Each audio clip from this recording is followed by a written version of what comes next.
ओं श्री दत्तात्रेयाय नमः। चतुर्थ दिनर पारायण रविवार।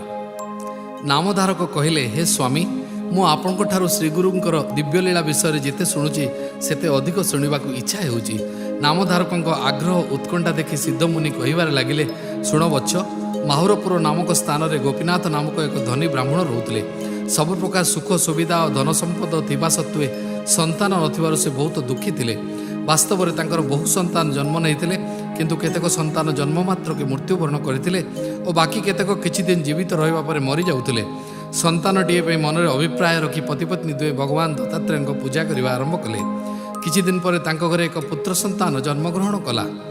भगवान दत्तात्रेय प्रति कृतज्ञता प्रकट कर सेमाने तांकर पुअर नाम दत्ता रखिले। माता पितांकर अत्यंत स्नेह आदर रे बालकटी बड़ होई सर्वगुण परिपूर्ण एक सुंदर युवक परिणत हैला। तार शांत स्वभाव और सुसंस्कृत विचारधारा देखि माता पिता निजर पूर्वर सबु दुख को भूली गले। दत्ता 8 वर्षर होइतिबा बेले तार माँ बापा शुभ मुहूर्त बाहर करी तार व्रतपनर संस्कार कर देइथिले और वेद शिक्षा आरंभ कर देइथिले। 16 वर्ष बयस सावित्री नामक एक सर्वगुण संपन्ना सुंदरी कन्या सह दत्तार विवाह हैला। से दुहे पौराणिक दैवी जोड़ी रति और मनमथंग भली प्रेम और श्रद्धार सुखी दंपति भाव जीवन अतिबाहित कले। क्षणक मध्य दुहे दुईंकर विच्छेद सही पारु नथिले और सत्पथरे जीवन यापन करुथिले। स्वामींकर सेवा करिवारे सावित्री एते आग्रह उत्साह थिला जे घंटा घंटा परिश्रम कले मध्य से क्लांति अनुभव करुनथिला। स्वामींकर क्षणिक विच्छेद मध्य तांको पे असहनीय थिला। स्वामींकर अनुपस्थिति रे फुलर आर ताको कंटा भली लागुथिला और स्वादिष्ट खाद्य विष भली प्रतीत हेउथिला। किछि दिन पर युवक दत्ता भयंकर जख्मा रोग पीड़ित हैला। एपरि लागुथिला सते जेपरि सौभाग्यर देवींकर नजर मध्य दुई जोड़ी उपर लगी जाइथिला। निज पुअर एपरि अवस्था देखि माता पिता तार सब प्रकार चिकित्सा कराइले, किंतु कौनसी चिकित्सार प्रभाव दत्ता उपर पड़ुनथुवा देखि तांको पिता निराश होइगले। शेषरे डाक्तर माने मध्य निराश होई रोग भल हेबो नाही बोली कहिले। दिन पर दिन बीतबार लागिला। अमावास्या पाखी आसिला। दत्ता चंद्रकलार क्षय भली धीरे धीरे निश्चेद दुर्बल हेबार लागिला। निश्वास प्रश्वास नेबारे कष्ट अनुभव कला और काश जोग बहुत जंत्रणा पाइला। निजर रोग व्यतीत निजर स्त्रीर भविष्यत विषय नहीं बहुत चिंतित थिला। रोग एवं चिंतार से कंकाळसार होईगला। निज स्वामीर एपरि गुरुतर अवस्था देखि चिंतार सावित्री निजर भोक शोष निद्रा भूलीगला और निजे न खाई न शोई कष्ट पाइबाकू लागिला। दत्ता शरीर जो दुर्गंध बाहरुला ताहा डाक्तर मानक पई मध्य असहनीय होई जाउतला। तार पत्नी छड़ा केही मध्य तार सेवा करिया पे प्रस्तुत नथिले, किंतु सावित्री सबु समय स्वामी पाखे रही अंतर सहित दिन राति सेवारे निमग्न रहुतला। से तार शरीर को परिष्कार करी दुर्गंध दूर करिया पे शरीर अतर लगाउतला। तार शरीर को मालिश करी ठीक समय ताको औषध दउतला।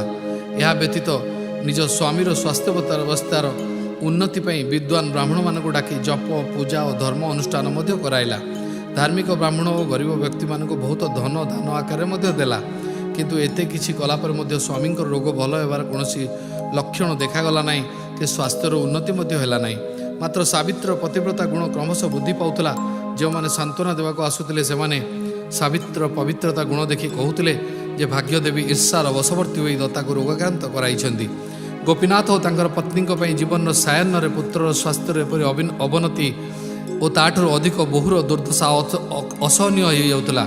सेमाने अनुभव करथुले जे तांकर युवती बहु को जख्मा भली भयंकर रोगर सेवा करिया को अनुमति देवाटा सेमानकर निष्ठुरता थिला।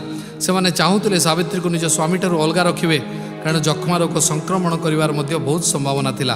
किंतु सावित्री तांकर एही कथा राजी हैला नाही। से भाबुतला तार प्राणप्रिय पति एही रोगरे केते निसहाय भाव में पड़ी रहिचंती। ता तुलना तार निजर जीवन यौवन सौंदर्य भविष्यत सबु किछि ताको तुच्छ मने हेउतला। शेषर दिन अत्यंत दुखी होई दत्ता तार माँ बापा को कहला, मोर पूर्वजन्मर कुकर्मर फल जो मुझे भयंकर रोग भोगुची, से मु समस्त जंत्रणा को धैर्यर सहित सह्य कर शेष मृत्यु को स्वीकार करी। से आज आपण मैंने मो पे टिके मध्य चिंता करतु नहीं। तापर निज पत्नी को कहला, पूर्वजन्म मु निश्चित तुम शत्रु थी, से तुम ठार एपरी प्रतिशोध नेउची। वर्तमान मध्य समय अच्छी, तुम्हें फेरी जाए आनंदर जीवन बिताया चेष्टा कर, मत भूली जाओ। यह शुणी सावित्री दुखरे भांगी पड़ी कांदी कांदी कहला, स्वामी तुम्हें मोर भगवान अट, तुम्हें मोर भाग्य विधाता, तुम्हें मोर जीवन खुशी। तुम बिना मो बंचार किसी कारण ना। जड़े पतिव्रता नारी पर तार स्वामी ही सर्वस्व अटंती। मु तुमको छाड़ी बंची पारि ना। जो क्षण मु तुमको परित्याग करी से क्षण मोर आत्मा और शरीर अलगा हो तुमको परित्याग करवा मो पे आत्महत्या सहित सामान हेब जहाँकि महापाप अटे और जो केवे मुक्ति पाइपर ना मोर हृदय एवं आशार एक किरण देखा ताहा होची ईश्वर को आशीर्वाद से ही सर्वशक्तिमान तुम जीवन बंचाइबा निश्चय कि चमत्कार करेंगे मोर दृढ़ विश्वास जे मुझे मन प्राण दे तुम सेवा करी और तुम सेवार मोर शरीर जी मलिन हो तुम शरीर में से ही परिमाण में शक्ति और उज्ज्वलता प्रकाश पाइब मोर पूर्ण विश्वास जे जदि भगवान भवसागर में बुड़ी जाऊँ आत्मा उपर कृपा करेंगे तेज निमिषक मध्य तार स्वास्थ्यर उन्नति हो और से आनंदर चरम सीमार पहुँचीज वास्तव में आम एपरी कृपामय प्रभुंर आश्रय अच्छु और से ही सर्वशक्तिमान अटंती बहुत नम्रतार सहित एपरी दृढ़ संकल्प नहीं से सासू ससुर पादस्पर्श कर कहला मु शुणी गंधर्वपुर में नरसिंह सरस्वती नामक जड़े महान पुण्यवान शक्तिशाली और उच्चकोटर सन्थ रोचंदी मोर अंतरात्मा कहूँ असीम कृपा और आशीर्वाद मो स्वामी संपूर्ण भल हो जदि आपण मते अनुमति देवे मो स्वामी को नहीं निकट को जीवी यह शुणी गोपीनाथ और पत्नी मन में आशार एक किरण देखागला और सी कहले जदि सन्थों उपर तुम एत विश्वास अच्छी तेज तुम शीघ्र दत्ता को नहीं सेठिकी जाओ प्रभु तुम मनोकामना पूर्ण करंतु माता पिता आशीर्वाद पाई दत्ता और सावित्री पुणी प्रणाम कले और गंधर्वपुर अभिमुखे यात्रा कले पतिव्रता सावित्री निज स्वामी को आराम रे गंधर्वपुर जावाई सब व्यवस्था कला से दत्ता गोटे नरम गदिवाला पालिंकीर व्यवस्था करी पालिंकी बाहक को बहुत धीरे धीरे जावाई कहला जपरिक स्वामी को कष्ट न हो से निजे स्वामी पाखे नरम तकिया रखी हाथ धरी धीरे धीरे पालिंकी सांगे चलने लगिला बहुत दिन यहीपरि पहाड़ जंगल मध्य बुली बुली शेष में गंधर्वपुर निकट में पहुँचले किंतु से समय उपरे भयानक विपद आसला और सावित्री देखला जे स्वामी प्राणत्याग कर निराश हो गला ता जीवन एकमात्र आशा और भरोसार अंत हो देखी बंची रहा निरर्थक मन है अंतर समस्त दुख और जंत्रणा को लाघव करने से आत्महत्या करने को निष्पत्ति नेला सेठिकार स्थानीय लोक मैंने जो मैंने कि सावित्र प्रभु दुर्भाग्यर निसहाय साक्षी थे ताको आत्महत्या न करने बहुत बुझाइले सावित्री यहीपरि गभीर दुखर स्तब्ध हो जाता और से कौन कर जापार नाला एपरी असहाय अवस्था ताप निरर्थक और असहनीय थिला से दुखरे भांगी पड़ी बड़ पाटे क्रंदन करने को लगिला और कहला स्वामी तुम्हें कहीं मत छाड़ी चलीगल तुम्हें कुआड़े चलीगल जदि तुम्हें आमको सुख और खुशी देवाई पुनर्बार तुम शरीर को फेरी न आसब तेबे मु किंबा तुमर पिता माता कहीं बंचबूनी और तुमको आम तीन जनकर हत्यार पाप लगे शास्त्र कहुई जदि तुम्हें पुत्रहीन अट तेबे पितृ ऋणर मुक्ति पाइब नहीं तापरे तुम्हें मते यह कही ना जे मु विधवा भाव में शेष जीवन किपरि कटाइबी और कौन करी मुझे विधवा बेश तुम माता पिता सामना को किपरि जीवी आ मुझे विधवा हो गले लोक मैंने मोर मुह देखा अशुभ भावे तृषार्थ जीवटी नदी को जलपान करने उद्देश्य आसीथिबा बेले कूलर निष्ठुर कुंभीर ताकू ग्रास करवा किंबा वृक्ष छाया आश्रय नहीं पथश्रांत पथिक हठात गच्छरू भांगी पड़ा डाल आघात मृत्यु लाभ करवा किंबा बण में घास खाऊा गाई को अचानक बाघ खाईजा किंबा ठाकुर को सुरक्षा मंदिर को प्रार्थना करने को आसीथिबा भक्त उपरे मंदिर भुशुड़ी पड़ी मृत्यु लाभ करने भली समदशा आज मोर होती मु तो श्रीगुरु पाखक मो स्वामी प्राण भिक्षा करने को आसी किंतु यही स्थान में पहुँचिकी मो स्वामी प्राण बाहरीगला हे श्रीगुरु मोर रोगी स्वामी प्राण रक्षा करने को आपण को असुविधा हे यही भयर कौन आपण ता पूर्व मो स्वामी जीवन नहीं गले जदि आपण यह कहवाक चाहते जे यही भयंकर रोगर मो स्वामी को रक्षा करने आपण शक्तिर बाहर तेबे आमको कहतु आम क्या पाखे शरण पशिबू एभली कार्य करी आपण कि महानता लाभ करेंगे वर्तमान मु सब लोक संवाद पहुँचेबी हे माँ गौरी मु जीवन सारा नियम निष्ठार सहित आपण पूजा अर्चना करिछि कौन आपण से सब भूलीगले सदमा नारी मान वैधव्य जोगुरु मुक्ति देवाई आपण पाखे जो शक्ति और करुणा थिला कौन है हाय सदभा स्त्रीर सबु सुख मंगल लक्षण गुड़िक मोठार मृत्यु देवता निष्ठुर भाव छड़ाई नहीं गले सुख सागर में मोर जीवन रूपी जहाज आनंद नृत्य कर चली बेले मृत्यु रूपक दुष्ट तिमी माछ आसी मोर सधवा जीवन गौरव को उदरस्त करदेला यहीपरि विलाप करी बारंबार निज स्वामी को मन पकाई असीम प्रेम मृत स्वामी शरीर को कुंडाई धरी कांदे लगिले सावित्री निज स्वामीर मृत्यु दुखित हो क्रंदन करुवा बेले जड़े जटाधारी भस्माच्छादित सिद्ध पुरुष विड़ मध्य आसी ता निकट में पहुँचिले तांकर गलार रुद्राक्षर माला और हाथ में त्रिशूल थिला से सावित्री को कहले हे कन्या तुम्हें कहीं एत जोरे कांदुच तुम्हें निजक संभाल तुम्हें कौन जान आम जिते कांदिले दुख कले मृत व्यक्ति केवे जीवित हो पार ना सबु प्राणी और जीवजगत मृत्यु एक चिरंतन सत्य अटे और आमर समस्त सांसारिक संबंध क्षणस्थायी अटे ଯେପରି ଦୁଇଟି ପକ୍ଷୀ ଗୋଟିଏ ଗଛ ଉପରେ ଏକା ସାଥିରେ ବିଶ୍ରାମ ନେଇ ସକାଳୁ ନିଜ ନିଜ ବାଟରେ ଚାଲିଯାଆନ୍ତି, କିମ୍ବା ଦୁଇଟି କାଠଗଣ୍ଡି ଜଳରେ ଭାସି ଆସି ଏକା ସାଙ୍ଗରେ ମିଶିଯାଆନ୍ତି କିନ୍ତୁ ପରମୁହୂର୍ତ୍ତରେ ଜଳସ୍ରୋତରେ ପୁଣି ଅଲଗା ହୋଇଯାଆନ୍ତି, ସେହି ପ୍ରକାର ଘଟଣାଚକ୍ରରେ ଆତ୍ମାମାନେ ଏହି ପୃଥିବୀ ପୃଷ୍ଠରେ ଏକତ୍ର ହୋଇଥାନ୍ତି। ସ୍ୱାମୀ ସ୍ତ୍ରୀଙ୍କର ସମ୍ପର୍କ ମଧ୍ୟ ଏହିପରି ଅଟେ।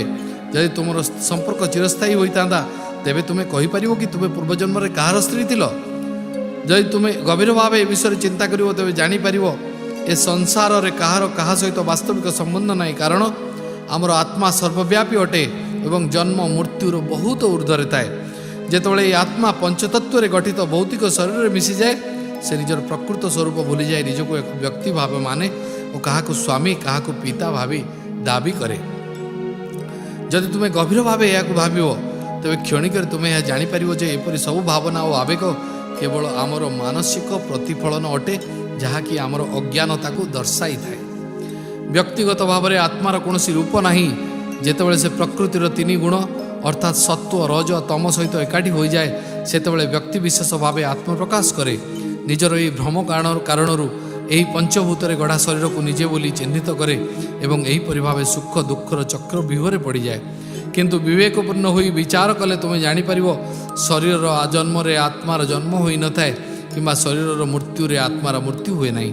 ଯେଉଁ ବ୍ୟକ୍ତି ବୁଦ୍ଧିମାନ ଓ ବିବେକବାନ ସେହି ମାୟାଜାଲର ମର୍ମ ବୁଝିପାରି ତାକୁ ଭାଙ୍ଗି ଛିନ୍ନ ଭିନ୍ନ କରିଦିଏ। ଏହିପରି ବ୍ୟକ୍ତି କେବେ କୌଣସି ପ୍ରକାର ଦୁଃଖ ଅନୁଭବ କରିପାରନ୍ତି ନାହିଁ। ଅନ୍ଧାରରେ ବ୍ୟକ୍ତି ଫୁଲମାଳାକୁ ସାପ ମନେ କରିପାରେ କିନ୍ତୁ ଆଲୁଅ ହେବାରେ ତାର ସେ ଭ୍ରମ ଦୂର ହୁଏ ଏବଂ ସେ ଫୁଲମାଳାର ବାସ୍ତବ ରୂପକୁ ଜାଣିପାରେ। ଠିକ୍ ସେହିପରି ଯେଉଁ ପର୍ଯ୍ୟନ୍ତ ମନୁଷ୍ୟକୁ ଜ୍ଞାନ ପ୍ରାପ୍ତି ହେଇନାହିଁ ସେହି ପର୍ଯ୍ୟନ୍ତ ଜନ୍ମ ମୃତ୍ୟୁର ଚକ୍ର ତାକୁ ସତ୍ୟ ପ୍ରତୀତ ହୁଏ ଓ ଆତ୍ମା ଦୁଃଖ ସୁଖ ଅନୁଭବ କରେ। ସେଥିପାଇଁ ଆମକୁ ସମସ୍ତ ସାମର୍ଥ୍ୟ ପ୍ରୟୋଗ କରି ସ୍ଥିର ବୁଦ୍ଧିରେ ଦୁଃଖ ଓ ଯନ୍ତ୍ରଣାର ମାୟାକୁ ସବୁଦିନ ପାଇଁ ଅତିକ୍ରମ କରିବାକୁ ପଡ଼ିବ। ତୁମର ଜୀବନର ଏହି ସଙ୍କଟ ବା ଦୁଃଖ ତୁମକୁ ଏକ ଭଲ ସୁଯୋଗ ଆଣିଦେଇଛି। ଯଦି କୌଣସି ଦୁର୍ବଳତା ହେତୁ ମଣିଷ ଜନ୍ମରେ ଏଭଳି ଏକ ସୁଯୋଗକୁ ହାତଛଡ଼ା କରିଦିଅ ତେବେ ତୁମକୁ ଦ୍ୱିତୀୟ ଥର ଏହି ସୁଯୋଗ ମିଳିବା ସମ୍ଭବ ନୁହେଁ। କ୍ରନ୍ଦନ ତଥା ସାବିତ୍ରୀ ସନ୍ନ୍ୟାସୀଙ୍କର ଏହି ଉପଦେଶ ଶୁଣିଲା ଏବଂ ଯେତେବେଳେ ତାଙ୍କର ବକ୍ତବ୍ୟ ସରିଲା ସାବିତ୍ରୀ ନିଜର ଯୁକ୍ତି ବାଢ଼ି କହିଲା, ମୁଁ ଅନେକ ଦୂରରୁ ନିଜର ସମସ୍ତ ବନ୍ଧୁ ବାନ୍ଧବ ଜ୍ଞାତି ପରିଜନଙ୍କୁ ଛାଡ଼ି ଏହି ଆଶାରେ ଚାଲି ଚାଲି ଏ ସ୍ଥାନକୁ ଆସିଲି ଯେ ମୋ ସ୍ୱାମୀଙ୍କର ସ୍ୱାସ୍ଥ୍ୟ ଭଲ ହୋଇଯିବ, କିନ୍ତୁ ଏଠାରେ ପହଞ୍ଚିବାର କିଛି ସମୟ ପୂର୍ବରୁ ହିଁ ମୋ ସ୍ୱାମୀ ପ୍ରାଣତ୍ୟାଗ କରିଦେଲେ। ବର୍ତ୍ତମାନ ମୁଁ ପୁରା ନିଃସହାୟ ଅଟେ ଏବଂ ଆପଣ ହିଁ କେବଳ ମୋର ମାର୍ଗଦର୍ଶକ ଅଟନ୍ତି। ମୋତେ ଏହି ବିପଦ ସମୟରେ ଆପଣ ମାର୍ଗଦର୍ଶନ କରାନ୍ତୁ। ଦୟାଳୁ ସନ୍ନ୍ୟାସୀ ଉତ୍ତର ଦେଇ କହିଲେ, ଜଣେ ପତିବ୍ରତା ସ୍ତ୍ରୀ ପାଇଁ ନିଜର ଲକ୍ଷ୍ୟ ପ୍ରାପ୍ତି ପାଇଁ ଅର୍ଥାତ୍ ଆତ୍ମଜ୍ଞାନ ପ୍ରାପ୍ତି ପାଇଁ କୌଣସି ଜଟିଳ ସାଧନା ବା ଆଧ୍ୟାତ୍ମିକ ଅନୁଶାସନର ଆବଶ୍ୟକତା ନାହିଁ। ତାର ସ୍ୱାମୀର ସେବା ହିଁ ସର୍ବୋଚ୍ଚ ମାର୍ଗ ଅଟେ। ଋଷି ବୃହସ୍ପତି ଏହି ଶିକ୍ଷା ଦେଇଛନ୍ତି ଯେ ସମଗ୍ର ସୃଷ୍ଟି ଜଣେ ପତିବ୍ରତା ନାରୀର ଆଜ୍ଞାଧୀନ ହୋଇଯାଇପାରିବ। ଯେଉଁ ସ୍ତ୍ରୀ ତାର ସ୍ୱାମୀକୁ ଛାୟା ଭଳି ଅନୁସରଣ କରେ ଏବଂ ପ୍ରେମପୂର୍ବକ ସ୍ୱାମୀର ସେବା କରି ଆତ୍ମସମର୍ପଣ କରି ଏହାକୁ ଆଧ୍ୟାତ୍ମିକ ବ୍ରତ ଭାବେ ଗ୍ରହଣ କରେ, ଯେଉଁ ସ୍ତ୍ରୀ ନିଜର ସ୍ୱାମୀର ପାଦଧୌତ ଜଳକୁ ଗଙ୍ଗା ଜଳ ଭାବେ ଗ୍ରହଣ କରେ ଓ ନିଜ ସ୍ୱାମୀଙ୍କର ଉଚ୍ଛିଷ୍ଟ ଅନ୍ନକୁ ପବିତ୍ର ଭୋଜନ ଭାବେ ଗ୍ରହଣ କରେ, ଯିଏ ସ୍ୱାମୀର ଆଦେଶକୁ ଧର୍ମଶାସ୍ତ୍ର ମାନି ପାଳନ କରେ, ଯିଏ ନିଜ ସ୍ୱାମୀଙ୍କ କ୍ରୋଧରେ ମଧ୍ୟ ନିଜେ ଶାନ୍ତିରେ ରହି ଆତ୍ମନିୟନ୍ତ୍ରଣ ରଖେ ଓ ତାକୁ ପ୍ରେମପୂର୍ବକ ଶାନ୍ତ କରିବାକୁ ଚେଷ୍ଟା କରେ, ସେହି ସ୍ତ୍ରୀକୁ ପତିବ୍ରତା କୁହାଯାଏ। ତାକୁ ସଂସାରର ସବୁକିଛି ପ୍ରାପ୍ତ ହୋଇଥାଏ। ଏହିପରି ସ୍ତ୍ରୀମାନେ ପଡ଼ୋଶୀ ବା ଅନ୍ୟ ଜଣାଶୁଣା ଲୋକଙ୍କ ଘରକୁ ଯାଇ ତାଙ୍କ ସହିତ ଗପ କରିବା ଅଯଥା କଥା କହି ସମୟ ନଷ୍ଟ କରନ୍ତି ନାହିଁ। ସେମାନେ ନିଜ ସ୍ୱାମୀଙ୍କର ବିନାନୁମତିରେ ନିଜ ବନ୍ଧୁବାନ୍ଧବଙ୍କୁ କିଛି କୁହନ୍ତି ନାହିଁ। ଯଦି ନିଜ ସ୍ୱାମୀ ଦୁର୍ବଳ ଗରିବ ବା ଚରିତ୍ରହୀନ ମଧ୍ୟ ହୋଇଥାଏ ତଥାପି ବି ଈଶ୍ୱରଙ୍କ ସ୍ୱରୂପ ଭାବି ତାଙ୍କର ସେବା କରେ। ଜଣେ ସଧବା ପତିବ୍ରତା ନାରୀ ପାଇଁ ହଳଦୀ କୁଙ୍କୁମ ହିଁ ସବୁଠାରୁ ମୂଲ୍ୟବାନ ଓ ପ୍ରିୟ ଆଭୂଷଣ ହୋଇଥାଏ, କାରଣ ଏଗୁଡ଼ିକ ସ୍ୱାମୀଙ୍କର ମଙ୍ଗଳ ସାଧନ ପାଇଁ ସେ ପରିଧାନ କରିଥାଏ। ସେ ନିଜ ସ୍ୱାମୀର ସୁଖ ଓ ଆରାମ ଛଡ଼ା ନିଜର କୌଣସି ସୁଖ ପ୍ରତି ଧ୍ୟାନ ଦିଏ ନାହିଁ। ଅପରପକ୍ଷରେ ଯେଉଁ ସ୍ତ୍ରୀ ନିଜ ସ୍ୱାମୀଙ୍କର ବିରୋଧ କରେ ଓ କାର୍ଯ୍ୟରେ ବାଧା ଦିଏ ସେ ପରଜନ୍ମରେ କୁକୁର ଭାବରେ ଜନ୍ମଗ୍ରହଣ କରେ। ଯେଉଁ ସ୍ତ୍ରୀ ନିଜ ପତିକୁ ଅପଶବ୍ଦ କୁହେ ସେ ପେଚା ରୂପେ ଜନ୍ମଗ୍ରହଣ କରେ। ଯେଉଁ ସ୍ତ୍ରୀ ନିଜର ସ୍ୱାଦ ଅନୁସାରେ ଖାଦ୍ୟ ପ୍ରସ୍ତୁତ କରେ ଏବଂ ସ୍ୱାମୀର ପସନ୍ଦ ଅପସନ୍ଦ ପ୍ରତି ଧ୍ୟାନ ଦିଏ ନାହିଁ ସେ ଖୁସିରେ ହୋଇ ଜନ୍ମ ନିଏ। ଯେଉଁ ସ୍ତ୍ରୀ ସ୍ୱାମୀଙ୍କ ସହିତ ଦୁର୍ବ୍ୟବହାର କରେ ଓ କ୍ରୋଧିତ ହୋଇ କଥାବାର୍ତ୍ତା କରେ ସେ ପରଜନ୍ମରେ ମୂକ ହୋଇ ଜନ୍ମଗ୍ରହଣ କରେ। ଯିଏ ସ୍ୱାମୀକୁ ଧମକ ଦିଏ ପରଜନ୍ମରେ ବାଘୁଣୀ ରୂପରେ ଜନ୍ମ ନିଏ। ଦୁଶ୍ଚରିତ୍ରା ଓ କୁଳଟା ସ୍ତ୍ରୀମାନେ କୀଟପତଙ୍ଗ ରୂପେ ଜନ୍ମଗ୍ରହଣ କରନ୍ତି। ହେ କନ୍ୟା, ଶାସ୍ତ୍ରାନୁସାରେ ନିଜ ସ୍ୱାମୀଙ୍କର ମୃତ୍ୟୁ ପରେ ଏକ ଆଦର୍ଶ ସ୍ତ୍ରୀର କର୍ତ୍ତବ୍ୟ ଅଟେ ଯେ ସେ ସ୍ୱାମୀଙ୍କ ସହ ସହଗମନ କରିବ, ଅର୍ଥାତ୍ ନିଜ ସ୍ୱାମୀଙ୍କ ଚିତା ସହିତ ନିଜ ଶରୀରକୁ ମଧ୍ୟ ଆତ୍ମଦାହ କରି এই ভৌতিক জীবনର ଶେଷ କରିଦେବ। ତାର ଆଉ ଏକ ବିକଳ୍ପ ଏହା ଯେ ସେ ବିଧବା ଭାବରେ ସବୁ ନିୟମ ନିଷ୍ଠାକୁ ପାଳି ଜୀବନ କଟାଇବ। ସେହି ନିୟମ ଅନୁସାରେ ତାକୁ ନିଜର କେଶ ମୁଣ୍ଡନ କରିବାକୁ ପଡ଼ିବ, ଭୂମି ଉପରେ ଶୋଇବାକୁ ପଡ଼ିବ, ଦିନରେ ଥରେ ମାତ୍ର ଭୋଜନ କରିବ, ବିଳାସପୂର୍ଣ୍ଣ ବସ୍ତୁ ଯେପରିକି କମ୍ବଳ ଆଦି ତ୍ୟାଗ କରିବାକୁ ପଡ଼ିବ ଏବଂ କେବଳ ଶାସ୍ତ୍ରାନୁସାରେ ଲିଖିତ ବସ୍ତୁର ବ୍ୟବହାର କରିବାକୁ ପଡ଼ିବ। ତାକୁ ସବୁବେଳେ ଧଳା ବସ୍ତ୍ର ଧାରଣ କରିବାକୁ ହେବ ଓ ବୈଶାଖ, ମାଘ, କାର୍ତ୍ତିକ ପରି ପବିତ୍ର ମାସରେ ସ୍ନାନ କରି ଚନ୍ଦ୍ରାୟଣ ବ୍ରତ ପାଳନ କରି ଜୀବନର ଅବଶିଷ୍ଟ ଅଂଶ ପ୍ରଭୁଙ୍କର ଦୈବୀ ଲୀଳା ଶ୍ରବଣ କରି କଟାଇବା ଉଚିତ। ବିଧବା ନାରୀମାନେ ପୁରୁଷମାନଙ୍କ ଦୃଷ୍ଟିରୁ ନିଜର ସୌନ୍ଦର୍ଯ୍ୟକୁ ଅତି ସତର୍କତା ସହ ଲୁଚାଇ ରଖିବା ସହିତ ସତୀତ୍ୱ ବଜାୟ ରଖିବା ଉଚିତ। ବର୍ତ୍ତମାନ ମୁଁ ତୁମକୁ ଋଷି ବୃହସ୍ପତିଙ୍କ ଦ୍ୱାରା ଉଲ୍ଲିଖିତ କେତେଗୁଡ଼ିଏ ନିୟମ ବିଷୟରେ ବର୍ଣ୍ଣନା କରିବି। ଯଦି ତୁମେ ଚାହିଁବ ସହଗମନ କରିପାରିବ, କାରଣ ଏପରି କରିବା ଦ୍ୱାରା ତୁମେ ତୁମ ସ୍ୱାମୀଙ୍କୁ ଯମଲୋକ ଯନ୍ତ୍ରଣାରୁ ଉଦ୍ଧାର କରି ତାଙ୍କ ସହିତ ତୁମେ ନିଜେ ସ୍ୱର୍ଗପ୍ରାପ୍ତ ହେବ। ଦେବତାମାନେ ମଧ୍ୟ ଏପରି ମହାନ ପତିବ୍ରତାକୁ ସମ୍ମାନ କରିବେ ଏବଂ ତାଙ୍କର ଆଦେଶକୁ ପାଳନ କରିବେ। ସାବିତ୍ରୀ ସବୁକିଛି ଧ୍ୟାନପୂର୍ବକ ଶୁଣିକି କହିଲେ, ଆଦରଣୀୟ ମହୋଦୟ, ମୁଁ ମୋର ଯୌବନର ଚରମ ସୀମାରେ ଉପସ୍ଥିତ ହୋଇଛି, ସେଥିପାଇଁ ସ୍ୱାମୀଙ୍କ ସହିତ ସହଗମନ କରିବା ହିଁ ମୋ ପାଇଁ ଶ୍ରେୟସ୍କର ଅଟେ। ସନ୍ନ୍ୟାସୀ ଅତି ପ୍ରସନ୍ନ ହୋଇ କହିଲେ, ହେ ପବିତ୍ର ଆତ୍ମା, ତୁମେ ପୁରା ଠିକ୍ କହିଛ। ତୁମେ ବହୁତ ଦୂରରୁ ପାଦରେ ଚାଲି ଚାଲି ଶ୍ରୀଗୁରୁଙ୍କ ଦର୍ଶନ କରିବା ପାଇଁ ଆସିଛ।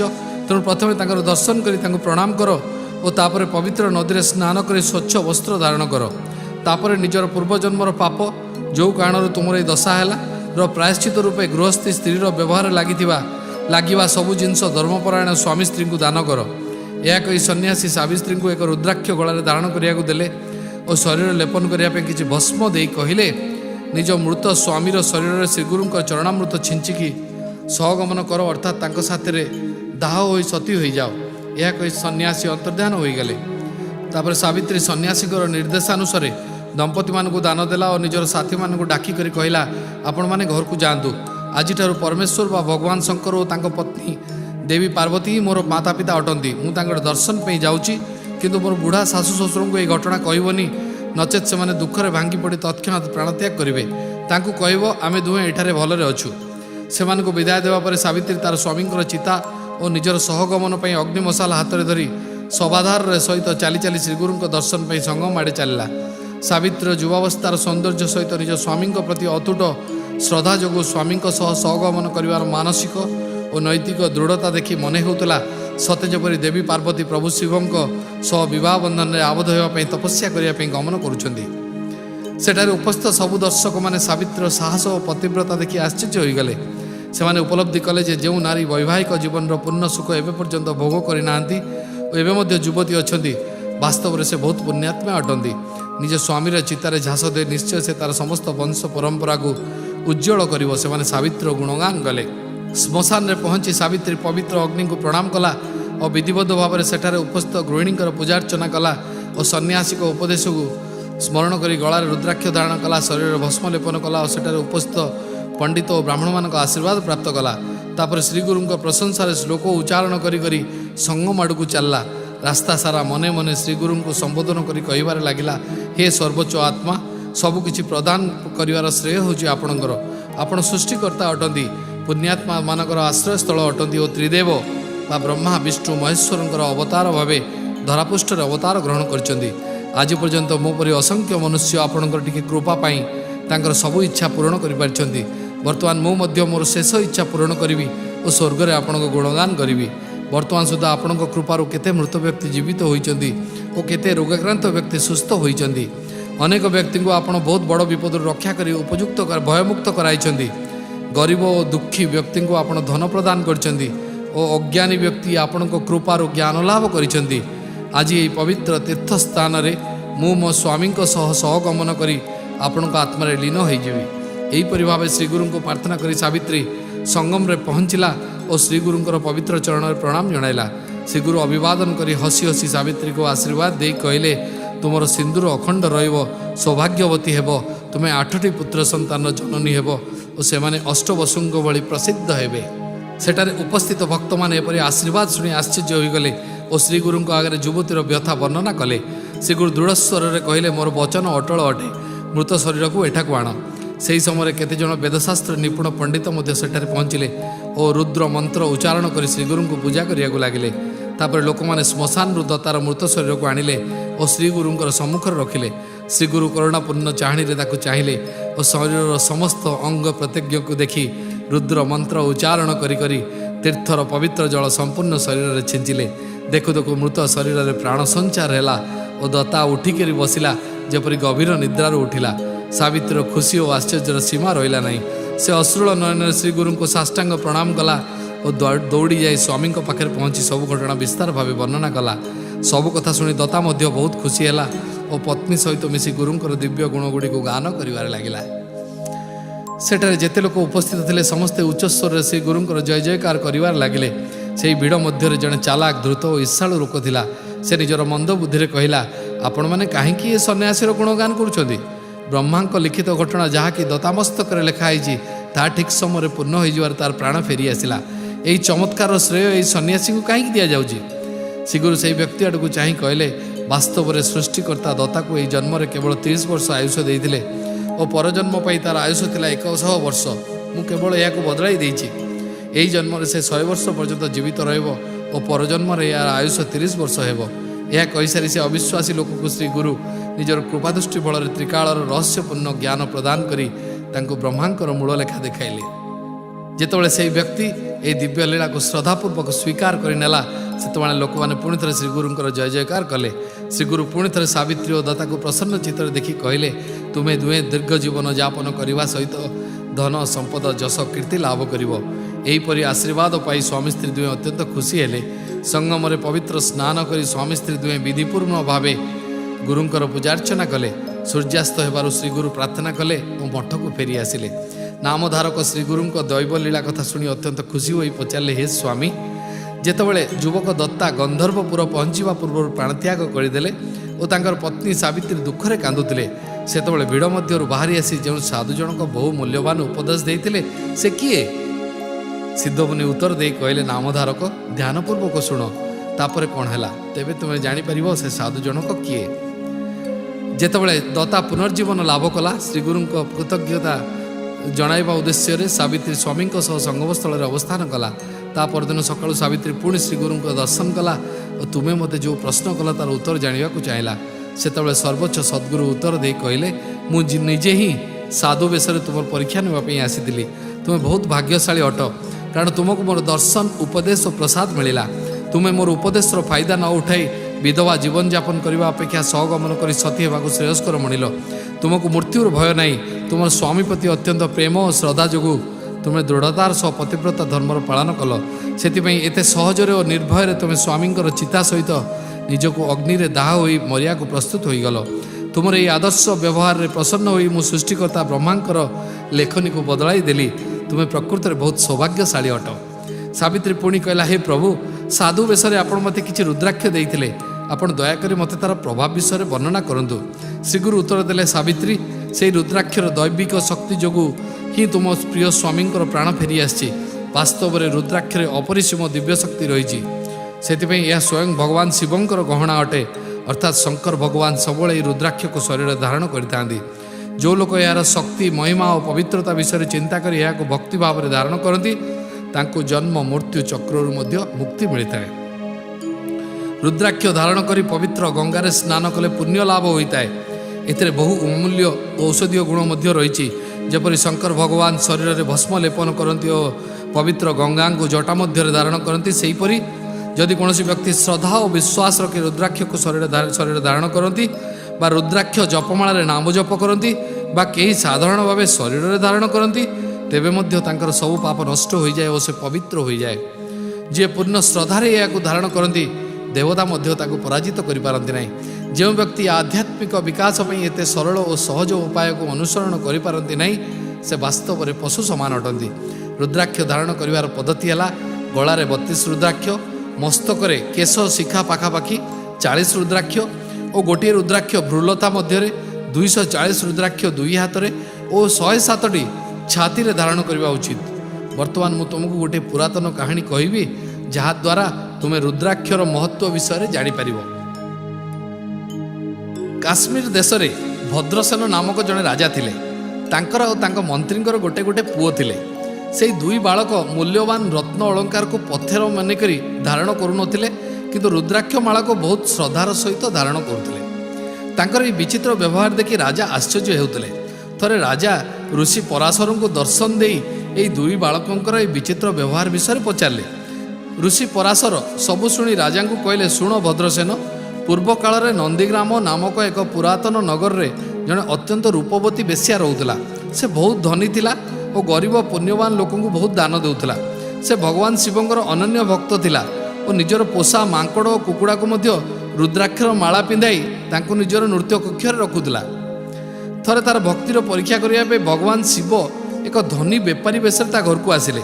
ସେହି ବେପାରୀର ଧାର୍ମିକ ସ୍ୱରୂପ ଦେଖି ବେଶ୍ୟା ଜଣକ ତା ଦାସୀ ହାତରେ ଖବର ପଠାଇଲା, ଯଦି ତୁମେ ବେଦ ଅଧ୍ୟୟନ କରି ଅର୍ଜନ କରିଥିବା ସମସ୍ତ ପୁଣ୍ୟ ମୋତେ ଦାନ କରିଦେବ, ତେବେ ମୁଁ ଜଣେ ପତିବ୍ରତା ସ୍ତ୍ରୀ ଭଳି ତୁମର ସେବା କରିବି ଓ ତୁମର ସବୁ ଇଚ୍ଛା ପୂରଣ କରିବି। ଏହା ଶୁଣି ବେପାରୀ ଥଟ୍ଟା କରି କହିଲେ, ଜଣେ ବେଶ୍ୟା କିପରି ଜଣେ ପତିବ୍ରତା ଗୃହିଣୀ ପରି ନିଃସ୍ୱାର୍ଥ ସେବା ଓ ସତ୍ୟ ଆଚରଣ କରିପାରିବ? ଏହା ଶୁଣିକି ବେଶ୍ୟା ଜଣକ ପବିତ୍ର ଶିବଲିଙ୍ଗର ଶପଥ ନେଇ 3 ଦିନ ଧରି କାୟ ମନୋବାକ୍ୟରେ ତାର କଥା ରକ୍ଷା କରିବ ବୋଲି କହିଲା।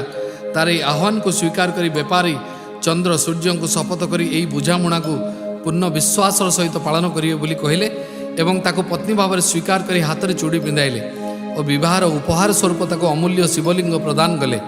ବେଶ୍ୟା ଜଣକ ଶିବଲିଙ୍ଗକୁ ଆଦର ସହିତ ନୃତ୍ୟ ମଣ୍ଡପ ରଖିଲା ଓ ଏକ ପତିବ୍ରତା ସ୍ତ୍ରୀ ଭଳି ସ୍ୱାମୀର ସେବାରେ ନିମଗ୍ନ ରହିଲା। ଏହି 3 ଦିନ ମଧ୍ୟରେ ଦିନେ ବେଶ୍ୟାର ପ୍ରସାଦରେ ନିଆଁ ଲାଗିଗଲା ଓ ତାର ପ୍ରସାଦ ସହିତ ବେପାରୀ ମାଙ୍କଡ଼ ଓ କୁକୁଡ଼ା ସବୁ ଜଳିପୋଡ଼ି ପାଉଁଶ ହୋଇଗଲେ। ଏହାପରେ ବେଶ୍ୟା ଜଣକ ତାର ବନ୍ଧୁ ପରିଜନଙ୍କ ବାରଣ ସତ୍ତ୍ୱେ ସବୁ ଅବଶିଷ୍ଟ ଧନକୁ ଦାନ କରିଦେଲା ଓ ଯେଉଁ ସୂର୍ଯ୍ୟ ଦେବତାଙ୍କୁ ସାକ୍ଷୀ ରଖିଥିଲା ତାଙ୍କୁ ପ୍ରଣାମ କରି ପତିବ୍ରତା ସ୍ତ୍ରୀ ପରି ସ୍ୱାମୀର ଚିତାଗ୍ନିରେ ସହଗମନ ବା ସ୍ୱତି ପାଇଁ ଡେଇଁ ପଡ଼ିଲା। ସେତେବେଳେ ଭଗବାନ ଶିବ ନିଜର ପ୍ରକୃତ ରୂପରେ ପ୍ରକଟ ହେଲେ ଓ କହିଲେ, ମୁଁ ତୁମକୁ ପରୀକ୍ଷା କରୁଥିଲି। ତୁମେ ଭାଗ୍ୟ ଚକ୍ରରେ ପଡ଼ି ଜଣେ ବେଶ୍ୟା ହେଲେ ମଧ୍ୟ ମନ ଓ ଆଚରଣରେ ତୁମେ ଜଣେ ପ୍ରକୃତ ପତିବ୍ରତା ସ୍ତ୍ରୀ ଅଟ। ତୁମର ଯାହା ଇଚ୍ଛା ବର ମାଗ, ମୁଁ ତୁମର ଇଚ୍ଛା ପୂରଣ କରିବି। ଏହା ଶୁଣି ବେଶ୍ୟା ନିଜର ସବୁ ବନ୍ଧୁବାନ୍ଧବଙ୍କ ସହ ଶିବଲୋକରେ ବାସ କରିବା ପାଇଁ ପ୍ରାର୍ଥନା କଲା। ଭଗବାନ ଶିବ ସଙ୍ଗେ ସଙ୍ଗେ ତାର ଇଚ୍ଛା ପୂରଣ କଲେ। ତାର ପୋଷା ମାଙ୍କଡ଼ ବର୍ତ୍ତମାନ ତୁମର ପୁତ୍ର ରୂପେ ଜନ୍ମଗ୍ରହଣ କରିଛି ଓ କୁକୁଡ଼ା ମନ୍ତ୍ରୀଙ୍କର ପୁଅ ରୂପେ ଜନ୍ମଗ୍ରହଣ କରିଛି। ମାତ୍ର ପୂର୍ବଜନ୍ମର ସଂସ୍କାର କାରଣରୁ ବର୍ତ୍ତମାନ ତାଙ୍କୁ କେବଳ ରୁଦ୍ରାକ୍ଷ ଧାରଣ କରିବା ପାଇଁ ଭଲ ଲାଗୁଛି। ରାଜା ଭଦ୍ରସେନ ଋଷିଠାରୁ ପୁତ୍ର ପୂର୍ବଜନ୍ମ କଥା ଶୁଣି ସାରିବା ପରେ ଭବିଷ୍ୟତ ବିଷୟରେ ପଚାରିଲେ। ସେତେବେଳେ ପରାଶର ଋଷି କହିଲେ, ଆଜିଠାରୁ 7 ଦିନ ମଧ୍ୟରେ ତୁମ ପୁଅର ମୃତ୍ୟୁ ହେବାର ଅଛି, କିନ୍ତୁ ଡର ନାହିଁ, ଭଗବାନ ଶିବ ତୁମର ରକ୍ଷା କରିବେ। ପ୍ରଥମେ ଭଗବାନ ବ୍ରହ୍ମା ଜୀବଜଗତକୁ ଏପରି ସୃଷ୍ଟି କଲେ ଯେ ସେମାନେ ଇନ୍ଦ୍ରିୟ ଗୁଡ଼ିକ ସଂଯମ କରି ନିଜର ବୁଦ୍ଧି ବିବେକ ପ୍ରୟୋଗ କରି ସତ୍ମାର୍ଗରେ ଜୀବନଯାପନ କରିପାରିବେ। ଅପରପକ୍ଷରେ ଯେଉଁମାନେ ତମ ଗୁଣର ପ୍ରଭାବରେ ବୁଦ୍ଧି ବିବେକ ପ୍ରୟୋଗ କରିବା ପରିବର୍ତ୍ତେ ଇନ୍ଦ୍ରିୟମାନଙ୍କର ବଶବର୍ତ୍ତୀ ହେବେ, ସେମାନେ ଅସତ୍ ମାର୍ଗରେ ଜୀବନଯାପନ କରିବେ।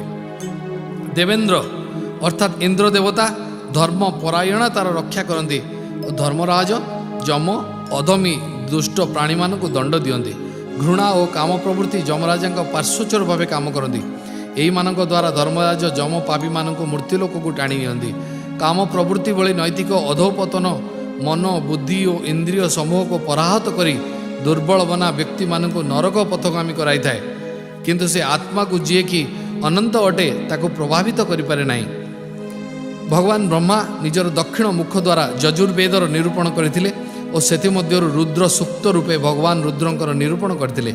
ଯେଉଁମାନେ ଏହି ରୁଦ୍ରାଧ୍ୟାୟର ସମ୍ପୂର୍ଣ୍ଣ ଅର୍ଥ ବୁଝି ତାର ଦୈବୀ ଶକ୍ତିର ପ୍ରଭାବ ଉପରେ ବିଶ୍ୱାସ ରଖି ଶ୍ରଦ୍ଧାପୂର୍ବକ ଏହାର ପାଠ କରନ୍ତି, ସେମାନଙ୍କୁ କାମ ବାସନା ଓ ଅନ୍ୟାନ୍ୟ ଦୁଷ୍ପ୍ରବୃତ୍ତି ଛୁଇଁ ମଧ୍ୟ ପାରେ ନାହିଁ। ସେଥିପାଇଁ ସବୁ ଅନ୍ୟାନ୍ୟ ରୁଦ୍ର ଜପ କରିବାକୁ ଆରମ୍ଭ କରିଦେଲେ। ଫଳସ୍ୱରୂପ ଏପରି ଏକ ସମୟ ଆସିଲା, ପୃଥିବୀରେ କୌଣସି ପାପୀ ରହିଲେ ନାହିଁ ଓ ଯମଲୋକ ଖାଲି ଖାଲି ଲାଗିଲା। ଯମରାଜାଙ୍କ ରାଜ୍ୟ ବ୍ୟର୍ଥ ହୋଇଗଲା, କାରଣ ସବୁ ଲୋକ ପାପରୁ ମୁକ୍ତ ହୋଇଗଲେ। ଯମରାଜା ବ୍ରହ୍ମାଙ୍କୁ ଏ ବିଷୟରେ ଅବଗତ କରାଇବା ପରେ ବ୍ରହ୍ମା କହିଲେ, ଯେଉଁ ବ୍ୟକ୍ତି ରୁଦ୍ର ଜପ ମାନେ ବେଦ ଉଚ୍ଚାରଣ ଶ୍ରଦ୍ଧାରେ କରିବ ନାହିଁ, ଅର୍ଥାତ୍ ଯିଏ ଶୋଇକରି ଠିଆ ହୋଇ ଚାଲି ଚାଲି ବା ମଦ୍ୟପାନ କରି ରୁଦ୍ର ଜପ କରିବ ବା ତାର ପବିତ୍ରତା ଉପରେ ଅବିଶ୍ୱାସ କରି କରିବ, ସେ ପାପୀ ଅଟେ। ସେମାନେ ଈଶ୍ୱରଙ୍କ ପ୍ରତି ଅପରାଧ କରିଛନ୍ତି, ସେଥିପାଇଁ ତୁମର ସମ୍ପୂର୍ଣ୍ଣ ଅଧିକାର ଅଛି, ତୁମେ ତାଙ୍କୁ ଦଣ୍ଡ ଦେଇପାରିବ। କେବଳ ଈଶ୍ୱର ହିଁ ପ୍ରକୃତ ରକ୍ଷକ ଅଟନ୍ତି। ସେଥିପାଇଁ ହେ ରାଜନ, ତୁମେ ପୁଣ୍ୟବାନ ଓ ଧର୍ମନିଷ୍ଠ ବ୍ରାହ୍ମଣମାନଙ୍କ ଦ୍ୱାରା ଭଗବାନ ଶିବଙ୍କର ଅଭିଷେକ ଶିବଲିଙ୍ଗକୁ ଜଳ ଓ ପଞ୍ଚାମୃତରେ ସ୍ନାନ କରିବାକୁ ଅଭିଷେକ କୁହାଯାଏ, କରାଅ। ଏହା କରିବା ଦ୍ୱାରା ତୁମର ପୁତ୍ର ନିଶ୍ଚୟ ବଞ୍ଚିଯିବ।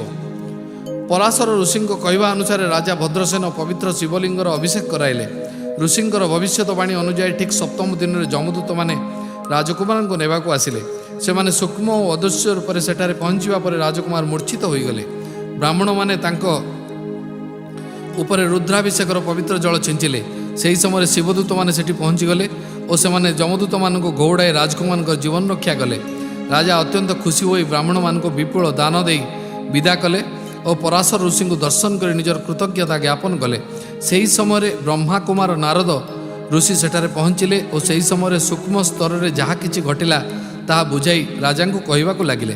ପ୍ରତ୍ୟେକ ପ୍ରାଣୀର ପାପପୁଣ୍ୟର ହିସାବ ରଖିବା ବାଲା ଯମରାଜ ଲେଖାକାର ଚିତ୍ରଗୁପ୍ତଙ୍କୁ ପଚାରିଲେ, ରାଜା, ଉଦ୍ରସେନଙ୍କର ପୁତ୍ର ଯିଏ ନିଜର କର୍ମ ଅନୁସାରେ ଏବେ ମୃତ୍ୟୁ ଲାଭ କରିବାର କଥା, ତାକୁ କିପରି ଜୀବିତ ଛଡ଼ାଗଲା?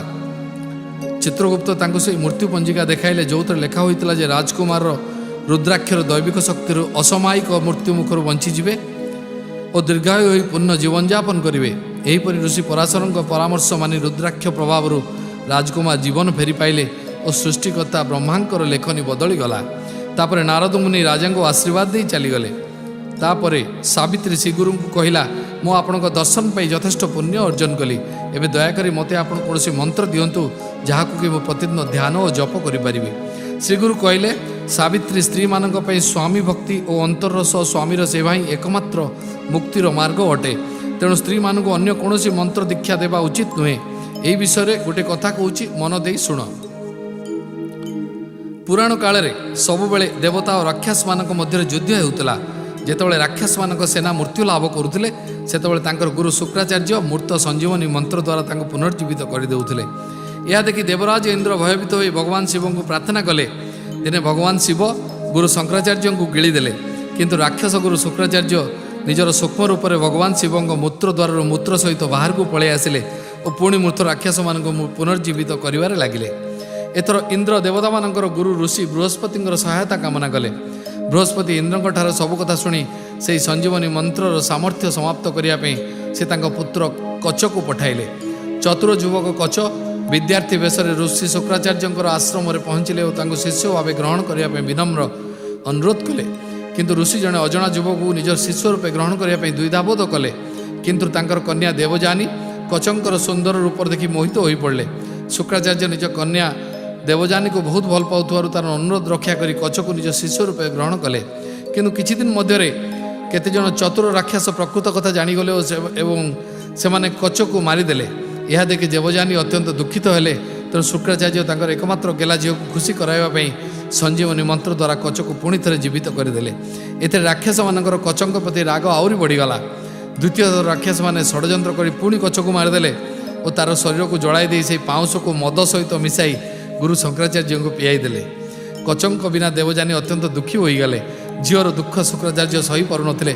ସେ ଯୋଗ ବଳରେ ଜାଣିପାରିଲେ ଯେ ସେ କଚ ପାଉଁଶ ଭାବରେ ତାଙ୍କ ପେଟ ଭିତରେ ରହିଛି। ସେ ନିଃସହାୟ ହୋଇ ଦେବଯାନୀକୁ କହିଲେ, କଚ ମୋ ପେଟ ଭିତରେ ହିଁ ଅଛି। ଯଦି ମୁଁ ତାକୁ ଜୀବିତ କରିବି, ସେ ମୋର ପେଟ ଫଟାଇ ବାହାରକୁ ଆସିବ ଓ ମୋର ମୃତ୍ୟୁ ହୋଇଯିବ। ମୋତେ କେହି ମଧ୍ୟ ଜୀବିତ କରିପାରିବେ ନାହିଁ, କାରଣ ମୋ ଛଡ଼ା କେହି ମଧ୍ୟ ମୂର୍ତ୍ତ ସଞ୍ଜୀବନୀ ମନ୍ତ୍ର ଜାଣିନାହାନ୍ତି। ଏହା ଶୁଣି ଦେବଯାନୀ ଶୁକ୍ରାଚାର୍ଯ୍ୟଙ୍କୁ ପ୍ରାର୍ଥନା କରି କହିଲେ, ଆପଣ ମୋତେ ଏହି ମନ୍ତ୍ର ଶିଖାଇ ଦିଅନ୍ତୁ ଓ ତାଦ୍ୱାରା ମୁଁ ଆପଣଙ୍କୁ ଜୀବିତ କରିଦେବି। ଝିଅ ପ୍ରତି ଅତ୍ୟନ୍ତ ସ୍ନେହ ଯୋଗୁଁ ଶୁକ୍ରାଚାର୍ଯ୍ୟ ତାକୁ ସେହି ମନ୍ତ୍ର ଶିଖାଇ ଦେଲେ ଓ ମନ୍ତ୍ରର ଶକ୍ତି ନଷ୍ଟ ହୋଇଗଲା। ଏହିପରି କଚ ନିଜ ଉଦ୍ଦେଶ୍ୟରେ ସଫଳ ହେଲେ। ସେଥିପାଇଁ କେବେ ମଧ୍ୟ ସ୍ତ୍ରୀମାନଙ୍କୁ ମନ୍ତ୍ର ଉପଦେଶ ଦେବା ଉଚିତ ନୁହେଁ। ଯଦି ତୁମେ ଚାହଁ ତା ଜାଗାରେ ଆଉ କୌଣସି ବ୍ରତ କରିପାରିବ। ସାବିତ୍ରୀ କହିଲା, ଆପଣ ମୋତେ ଏପରି କୌଣସି ଧାର୍ମିକ ଅନୁଷ୍ଠାନ ବା ବ୍ରତ ବିଷୟରେ ବତାନ୍ତୁ ଯାହାଦ୍ୱାରା କି ଆମେ ମୁକ୍ତି ପାଇପାରିବୁ। ଶ୍ରୀଗୁରୁ କହିଲେ, ମୁକ୍ତି ଲାଭ କରିବାର ବ୍ରତ ହେଉଛି ସୋମବାର ବ୍ରତ। ମୁଁ ତୁମକୁ ତାର ପ୍ରଭାବ ବିଷୟରେ ବିସ୍ତାର ଭାବରେ କହିବି। ପ୍ରାଚୀନ କାଳରେ ଉତ୍ତର ଭାରତର ଆର୍ଯ୍ୟବର୍ତ୍ତ ନାମକ ସ୍ଥାନରେ ଚିତ୍ରବର୍ମା ନାମକ ଜଣେ ରାଜା ଥିଲେ। ସେ ବହୁତ ଧାର୍ମିକ ଥିଲେ। ଭଗବାନ ଶିବଙ୍କର ଅସୀମ କୃପାରୁ ତାଙ୍କର ଗୋଟେ ସୁନ୍ଦର ଓ ସୁଲକ୍ଷଣୀ କନ୍ୟା ସନ୍ତାନ ଜନ୍ମ ହେଲା। ରାଜା ଜ୍ୟୋତିଷମାନଙ୍କୁ ନିଜ କନ୍ୟାର ଭବିଷ୍ୟତ ବିଷୟରେ ପଚାରିବାରୁ ସମସ୍ତ ଜ୍ୟୋତିଷ କହିଲେ ଯେ ସେ ନିଜର ପୁରା ଜୀବନ ନିଜ ସ୍ୱାମୀଙ୍କ ସାଙ୍ଗରେ ରହି ସୁଖରେ ବିତାଇବେ। କିନ୍ତୁ ଜଣେ ଜ୍ୟୋତିଷ ଭୟଭୀତ ହୋଇ ସମସ୍ତଙ୍କ ଠାରୁ ବିପରୀତ ଭବିଷ୍ୟତବାଣୀ କଲେ ଯେ କନ୍ୟା ବହୁତ କମ୍ ବୟସରେ ବିଧବା ହୋଇଯିବ। ରାଜା ଏହା ଶୁଣି ବହୁତ ଦୁଃଖିତ ଓ ଚିନ୍ତିତ ହେଲେ। କନ୍ୟାକୁ ଯେତେବେଳେ 12 ବର୍ଷ ହେଲା, ସେ ପିତାଙ୍କର ଚିନ୍ତାର କାରଣ ଜାଣିପାରି ଉଦାସ ହୋଇଗଲା ଓ ଯଜ୍ଞବଳ୍କ ଋଷିଙ୍କ ପତ୍ନୀ ମହାସାଧ୍ୱୀ ମୈତ୍ରେୟୀଙ୍କ ଶରଣ ପଶି ଏହି ବିପଦରୁ ରକ୍ଷା ପାଇବା ପାଇଁ ରାସ୍ତା ବତାଇବା ଲାଗି ପ୍ରାର୍ଥନା କଲା। ମୈତ୍ରେୟୀ କହିଲେ, ତୁମେ ସୋମବାର ବ୍ରତ କର ଓ ସେହି ବ୍ରତର ଦେବତା ଭଗବାନ ଶିବ ତୁମର ରକ୍ଷା କରିବେ। ବ୍ରତ କରିବାର ବିଧି ମୈତ୍ରେୟୀ ବୁଝାଇ କହିଲେ, ସୋମବାର ଦିନ ଉପବାସ ରହି ଭଗବାନ ଶିବଙ୍କର ରାତିରେ ପୂଜା କରିବ। ତମେ ଚାହିଁଲେ ରାତିରେ ଭୋଜନ କରିପାରିବ। ଅଭିଷେକ କରିବା ଦ୍ୱାରା ପାପ କ୍ଷୟ ହୁଏ। ତାଙ୍କ ପୂଜା କରିବା ଦ୍ୱାରା ସାମ୍ରାଜ୍ୟ ବୃଦ୍ଧି ହୁଏ। ଚନ୍ଦନ ଲଗାଇବା ଦ୍ୱାରା ସୌଭାଗ୍ୟ ପ୍ରାପ୍ତି ହୁଏ। ଧୂପ ଦେବା ଦ୍ୱାରା ଶୁଭ ବାସନା ଜାଗ୍ରତ ହୁଏ। ଦୀପ ଦେବା ଦ୍ୱାରା ଶ୍ରଦ୍ଧା ଓ ଭକ୍ତି ପ୍ରାପ୍ତି ହୁଏ। ପାନ ସୁପାରି ଦେବା ଦ୍ୱାରା ଲକ୍ଷ୍ମୀ ପ୍ରାପ୍ତି ହୁଏ। ନମସ୍କାର କରିବା ଦ୍ୱାରା ଚତୁର୍ବିଧ ପୁରୁଷାର୍ଥ ପ୍ରାପ୍ତି ହୁଏ। ଜପ ମାଧ୍ୟମରେ ନିଜ ମନକୁ ଈଶ୍ୱରଙ୍କୁ ସମର୍ପଣ କରିବା ଦ୍ୱାରା ଐଶ୍ୱର୍ଯ୍ୟ ମଧ୍ୟ ପ୍ରାପ୍ତ ହୁଏ। ଧାର୍ମିକ ଓ ପୁଣ୍ୟବାନ ବ୍ରାହ୍ମଣମାନଙ୍କୁ ଭୋଜନ ଏବଂ ଦାନ ଦେଲେ ସମ୍ପୂର୍ଣ୍ଣ ରୂପେ ସନ୍ତୋଷ ଲାଭ ହୁଏ। ଦକ୍ଷିଣା ଦେଲେ ଧନଧାନ୍ୟ ସମୃଦ୍ଧି ହୁଏ। ଉଚିତ ଶ୍ଲୋକ ସହିତ ସ୍ତୋତ୍ର ପଢ଼ିବା ଦ୍ୱାରା ଓ ଈଶ୍ୱରଙ୍କୁ ସ୍ତୁତି କରିବା ଦ୍ୱାରା ମୃତ୍ୟୁ ପରେ ସ୍ୱର୍ଗଲୋକର ପ୍ରାପ୍ତି ହୁଏ। ଏହା ହିଁ ହେଉଛି ସୋମବାର ବ୍ରତ। କିଛି ଦିନ ପରେ କନ୍ୟାର ବିବାହ ଚନ୍ଦ୍ରାଙ୍ଗଦ ନାମକ ରାଜକୁମାର ସାଙ୍ଗରେ ସମ୍ପନ୍ନ ହେଲା। ରାଜା ନବବିବାହିତା ଦମ୍ପତିଙ୍କୁ ନିଜ ପାଖରେ ରଖିଲେ। ଦିନେ ରାଜକୁମାର କାଳିନ୍ଦୀ ନଦୀରେ ସ୍ନାନ କରୁଥିବା ବେଳେ ନଦୀରେ ବୁଡ଼ିଗଲେ। ତାଙ୍କର ମୃତ ଶରୀରର ପତା ମଧ୍ୟ ମିଳିଲା ନାହିଁ। ଦୁଃଖରେ ବ୍ୟାକୁଳ ହୋଇ ଶ୍ରୀମନ୍ତିନୀ ସହଗମନ ପାଇଁ ପ୍ରସ୍ତୁତ ହେଲେ, କିନ୍ତୁ ସବୁ ବନ୍ଧୁବାନ୍ଧବମାନେ ତାକୁ ଏପରି କରିବା ପାଇଁ ବିରୋଧ କଲେ। ଏହାପରେ ରାଜକୁମାରୀ ଆଜୀବନ ସୋମବାର ବ୍ରତ କରିବା ପାଇଁ ଶପଥ କଲେ। ସେହି ବ୍ରତର ପ୍ରଭାବରୁ ଏପରି ହେଲା ଯେ ରାଜକୁମାର ଚନ୍ଦ୍ରାଙ୍ଗଦ ନଦୀରେ ବୁଡ଼ି ଯାଉଥିବା ବେଳେ ପାତାଳ ଲୋକର ନାଗକନ୍ୟାମାନେ ରାଜକୁମାରଙ୍କ ଜୀବନ ବଞ୍ଚାଇଲେ ଓ ତାଙ୍କୁ ତାଙ୍କର ନାଗରାଜା ବାସୁକୀଙ୍କ ପାଖକୁ ନେଇଗଲେ। ନାଗରାଜା ବାସୁକୀ ବହୁତ ସ୍ନେହରେ ମୂର୍ଚ୍ଛିତ ରାଜକୁମାରଙ୍କ ମୁହଁରେ ଅମୃତ କିଛି ଟୋପା ପକାଇଲେ ଓ ତାକୁ ଜୀବନଦାନ ଦେଲେ। ନାଗରାଜା ବାସୁକୀ ରାଜକୁମାରଙ୍କ ମାତା ପିତାଙ୍କ ବିଷୟରେ ଜାଣିଲେ ଓ ଭଗବାନ ଶିବଙ୍କ ପ୍ରତି ତାଙ୍କର ଅତୁଟ ଭକ୍ତି ଓ ଶ୍ରଦ୍ଧା ଦେଖି ବହୁତ ଖୁସି ହେଲେ। ଆଦର ସମ୍ମାନ ସହିତ ଦୈବୀ ଘୋଡ଼ାରେ ବସାଇ ତାଙ୍କ ଘରକୁ ପଠାଇଦେଲେ। ରାଜକୁମାର ନିଜର ପତ୍ନୀ ଓ ଅନ୍ୟ ବନ୍ଧୁବାନ୍ଧବଙ୍କ ପାଖକୁ ଫେରି ଆସିଲେ ଓ ପ୍ରସନ୍ନତାପୂର୍ବକ ବାକି ଜୀବନ ବିତାଇ ଦେଲେ। ତେଣୁ ସୋମବାର ବ୍ରତ ବହୁତ ପ୍ରଭାବଶାଳୀ ଅଟେ। ତୁମେ ଏହି ବ୍ରତ କର। ସାବିତ୍ରୀ ସେହିଠାରେ ସେହି କ୍ଷଣି ଏହି ବ୍ରତ କରିବାକୁ ଶପଥ ନେଲା। ପୁଣି ଶ୍ରୀ ଗୁରୁଙ୍କ ଠାରୁ ଅନୁମତି ଆଣି ବିଦାୟ ନେଇ ମାହୁରପୁର ଫେରି ଆସିଲା। ତା ପରଠାରୁ ପ୍ରତିବର୍ଷ ସେମାନେ ଶ୍ରୀ ଗୁରୁଙ୍କ ଦର୍ଶନ ପାଇଁ ସଙ୍ଗମସ୍ଥଳ ଆସନ୍ତି ଓ ଗୁରୁଙ୍କର ଆଶୀର୍ବାଦରୁ ତାଙ୍କୁ ସାଂସାରିକ ଓ ଆଧ୍ୟାତ୍ମିକ ସୁଖ ମଧ୍ୟ ପ୍ରାପ୍ତି ହେଲା। ସିଦ୍ଧମୁନି କହିଲେ, ଏହି ପ୍ରକାର ଭଗବାନ ଦତ୍ତାତ୍ରେୟ ଯିଏକି ସମ୍ପୂର୍ଣ୍ଣ ସୃଷ୍ଟିର ଅଧୀଶ୍ୱର ଶ୍ରୀ ଗୁରୁଙ୍କ ରୂପରେ ଅବତୀର୍ଣ୍ଣ ହୋଇ ନିଜ ଭକ୍ତମାନଙ୍କ ରକ୍ଷା କଲେ ଓ ଏହାଛଡ଼ା ନିଜର ପଦବ୍ରଜ କରିବା ଯୋଗୁଁ ପବିତ୍ର କରିଦେଇଛନ୍ତି। ଓಂ ଶ୍ରୀ ଦତ୍ତାତ୍ରେୟାୟ ନମଃ।